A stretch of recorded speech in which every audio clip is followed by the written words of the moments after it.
let's imagine we've got our GPS. And I believe the way the GPS works is we're meant to be at home, not only with our GPS, we're meant to be at home with many different facets of our life. I'm going to use this here.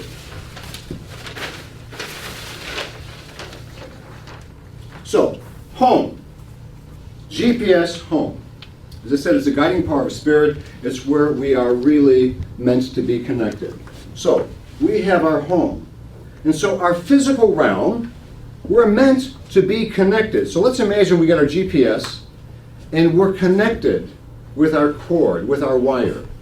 So the physical realm means I am meant to be at home in our physical body. A lot of times we don't think, but we're meant to be at home in our bodies. We're meant to be at home with awakened senses.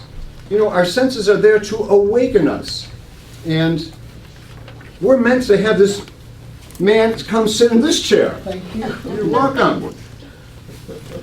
And what does that mean we're meant to be at home? Because this is how we interact with the world, with our five senses.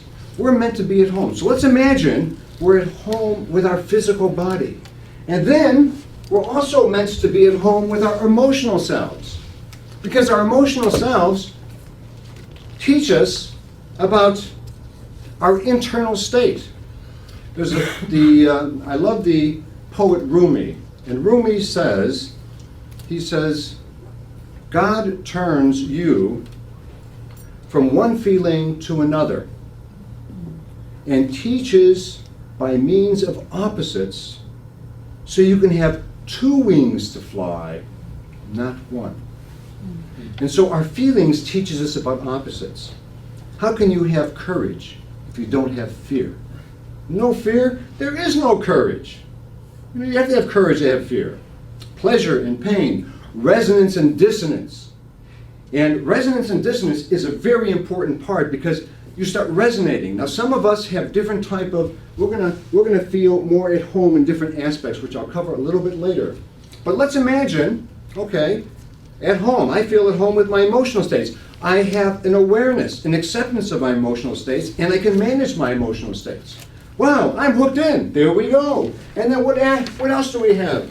After our emotional states, we have our mental state, because our mind is supposed to, we have an inquisitive mind. It's supposed to take in information that processes information, that helps us focus. It helps us exercise our will, because we're all meant to be at home in our mind as well.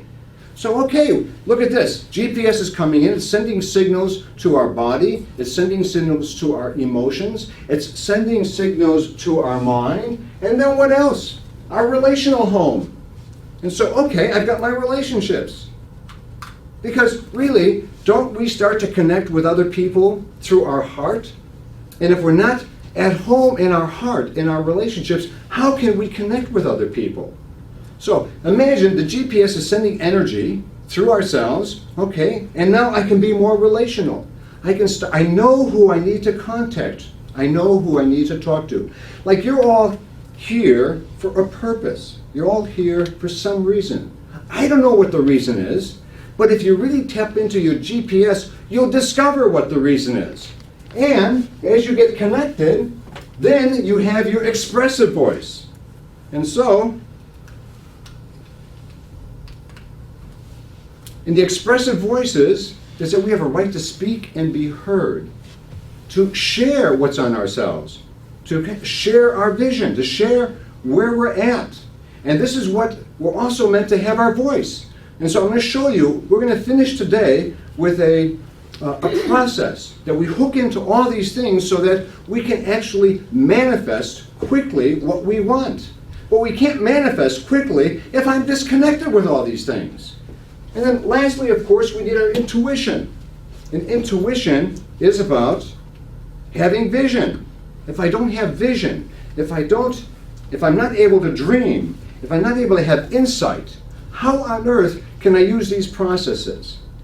Now, all of us do get disconnected at some point or another. And all of us have some aspects of our lives that we are more connected than others. Can you kind of relate to that? You might even see, you know, I'm not as connected with my physical self, you know? Again, let's take a look at this here. Imagine you come here and then you start disconnecting. And I'll talk to you a little bit about the process, and this is the stages of awakening that I've kind of understood. And I've been a psychotherapist for 35 years and had the benefit of working with countless individuals and to understand this process of transformation, how people change and the process that they go through, and realizing that we all get disconnected. And sometimes we're just walking around with a GPS and we're not connected to the other parts of our lives. And we're kind of wondering, I wonder, why am I falling asleep in life? I'm falling asleep. And I don't really know how to connect with people. I don't even know what to say. I don't even have a vision of what I want to do. And somehow my mind is just so scattered. And the emotional self and the physical self, oh my goodness.